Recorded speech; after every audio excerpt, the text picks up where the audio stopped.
ইউক্রেনের উপর বাড়ছে রুশ আগ্রাসন। সবশেষ দক্ষিণাঞ্চলের জাপোরিজিয়া শহরে ক্ষেপণাস্ত্র হামলা চালায় মস্কো।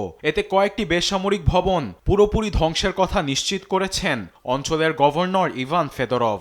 বেশ কিছু জায়গায় আগুন নেভাতে ছুটে আসে দমকল বাহিনী।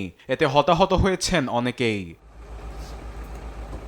এদিকে যুদ্ধের ভয়াবহতা থামাতে ওয়াশিংটন মস্কোর আলোচনায় শান্তি চুক্তির একটি খসড়া পরিকল্পনা জেলেনস্কির কাছে পাঠানো হয়েছে বলে নিশ্চিত করেছেন হোয়াইট হাউসের প্রেস সেক্রেটারি ক্যারোলিন লেভিট। প্রতিক্রিয়ায় ইতিবাচক সাড়া দিয়েছেন ইউক্রেনের প্রেসিডেন্ট। তবে প্রস্তাবে কি আছে সে বিষয়ে বিস্তারিত জানায়নি কোনো পক্ষ।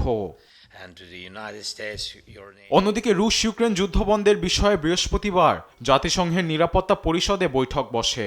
সেখানে রুশ প্রতিনিধিকে বেশ কিছু শর্ত জুড়ে দেন জাতিসংঘে নিযুক্ত ইউক্রেনের রাষ্ট্রদূত।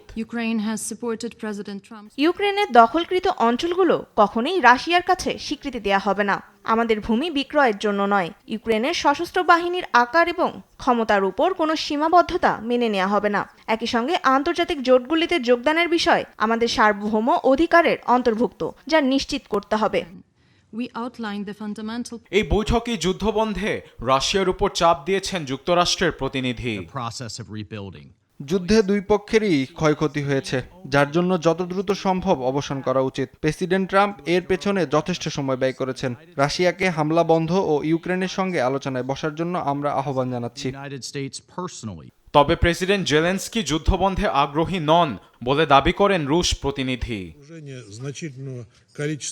পশ্চিমা বিশ্বকে ইউক্রেন দেখাতে চায় যে তারা যুদ্ধে জয়ী হচ্ছে, অথচ বাস্তবতা সম্পূর্ণ বিপরীত। শুধু ক্ষমতায় থাকার জন্য জেলেনস্কি পশ্চিমাদের থেকে অস্ত্রসহ বিলিয়ন বিলিয়ন ডলার হাতিয়ে নিচ্ছে, যাতে যুদ্ধ চলতে থাকে। এ পরিস্থিতিতে যুদ্ধবন্ধের প্রস্তাবে ইউক্রেনের সম্মতির পর যুদ্ধ অবসানের আশা রাখছেন অনেকেই।